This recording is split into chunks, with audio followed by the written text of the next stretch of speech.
Diploma engineer বলতে নাকি কিছু নয়। আমি তাদের উদ্দেশ্য করে বলছি, ভাই আপনি মনে হয় সকালবেলা ঘুম থেকে জেগেছেন, আপনি মনে হয় জানেন না যে বাংলাদেশের ডিপ্লোমা ইঞ্জিনিয়ার কতটা মূল্য এবং হাতিয়ার। বিশ্বের উন্নত দেশগুলোর দিকে আমরা যদি লক্ষ্য করি তাহলে আমরা দেখতে পারবো তাদের উন্নতির মূল চাবিকাঠি হচ্ছে কারিগরি শিক্ষা। উন্নত দেশগুলোর উন্নয়নশীল কার্যকলাপ পর্যালোচনা করলে আমরা এটাই দেখতে পাই। কিন্তু বাংলাদেশের প্রেক্ষাপটে যদি আমরা আসি, বাংলাদেশের প্রেক্ষাপটে সবচেয়ে বেশি বৈষম্যের শিকার কারিগরি সেক্টরের শিক্ষার্থীরা। আমাদের আন্দোলন চালিয়ে যাচ্ছে কিন্তু কোনো কাঙ্ক্ষিত কোনো ফলাফল এবং আশা পাচ্ছি না। এইরকম যদি চলতে থাকে তাহলে আমরা এটা কঠোর পদক্ষেপ নিতেও আমরা দ্বিতীয়বার ভাববো না।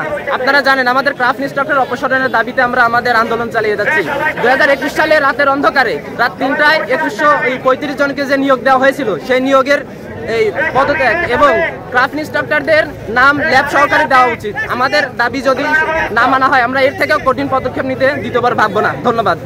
আমাদের এই 6 দফা মানা হচ্ছে ততদিন পর্যন্ত আমরা রাজপথ ছাড়বো না। আমাদের পরবর্তী কার্যক্রম বা পরবর্তী কর্মসূচি প্রতিদিন জানিয়ে দেওয়া হয়। তো যতদিন না পর্যন্ত আমাদের 6 দফা মানা হচ্ছে আমরা আমাদের কর্মসূচি জানিয়ে দিব।